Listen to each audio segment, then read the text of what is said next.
sa mga ka-DIY. So natuloy trabaho dili ganina. Ang hungaw ang tubig at i-check kung wala ba gid sa mga gas. Ay na. So yan yung ka-DIY. Siguro sana kuhugot ganina. Wa gid mga gas gid siya. Hindi nga sayro.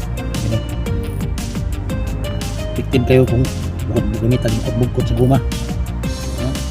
Paano siya mga gas? I-check lang ako kaya wala naman po ng tubig. Parang labas naman. So wala siya mga gas. Good na. Paggabi pa itong mga ka-DIY. Sige kandar ang among motor dito sa tubig. Kaya kini kayo dili. Punta rin dito. So, galing yan doon sa kabila. So 100 meters to ka mga ka-DIY ang layo. Mula doon. Punta sa kabila. Diyan may bahay.